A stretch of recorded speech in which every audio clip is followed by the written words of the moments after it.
యూపీలో ఎవరిది పైచేయి, ఎన్డీఏకు ఇండియా గట్టి పోటీ, ఎస్పీ కాంగ్రెస్ వైపు దళితులు ముస్లింలు బీఎస్పీ బలహీనం అంటూ ఒకటి చూస్తా ఉన్నాం. సో కొంత ఇక్కడ 80 సీట్లు ఉంటాయి వాస్తవంగా, యూపీలో 80 పార్లమెంట్ సీట్లు ఉంటాయి వాస్తవంగా.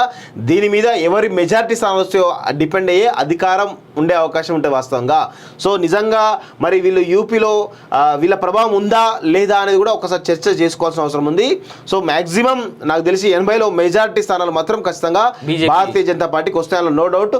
ఇక్కడ ఎందుకంటే యోగి వచ్చిన తర్వాత ఉత్తరప్రదేశ్లో సమూలమైనటువంటి మార్పులు, క్రైమ్ రేట్ తగ్గడం కావచ్చు, లేకపోతే అక్కడ ఉన్నటువంటి మాఫియా డాన్లను ఈరోజు పెద్ద ఎత్తున వాళ్ళపైన ఎన్కౌంటర్లో సరే ఏదైనా జరగవచ్చు వాస్తవంగా. అదేవిధంగా బుల్డోజర్ పాలిటిక్స్ అనేవి చాలా కీలకంగా ఉన్నాయి అక్కడ వాస్తవంగా.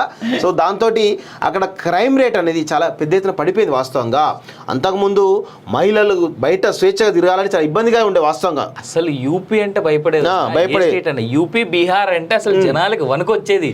ఉత్తరప్రదేశ్లో బీజేపీ బలమైన పార్టీగా ఉన్నప్పటికీ 2019లో ఆ పార్టీ సాధించిన ఫలితాలు పునరావృతం కావని ఈరోజు ప్రతిపక్ష శిబిరంలో ఉన్న పలువురు నేతలు రాజకీయ విషయంలో చెబుతున్నారు. దీనికి ప్రతిగా బీజేపీ నేతలు మాత్రం రామ మందిర నిర్మాణం, డబుల్ ఇంజిన్ సర్కార్ హయాంలో జరిగిన నిర్మాణాత్మక కార్యక్రమాలతో గతంలో కంటే ఎక్కువ ఫలితాలు సాధిస్తామని ఆశాభావంతో 2014లో యూపీలో బీజేపీ 71 సీట్లు సాధించగా 2019లో 62 సీట్లు సాధించుకుంది. ఆ పార్టీ మిత్రపక్షం అప్నా దల్ మరో 2 స్థానాలు కైవసం చేసుకుంది.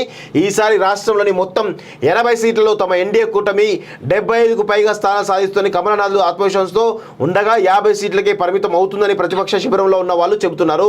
కాంగ్రెస్ అగ్రనేత రాహుల్ గాంధీ అయితే యూపీలో ఇండియా కూటమి తుఫాన్ రానుందని 50 సీట్లను తాము గెలుచుకుంటామని చెప్పారు. దీంతో ప్రజా తీర్పు ఎవరికి అనుకూలం అనేది ఆసక్తికరంగా మారింది.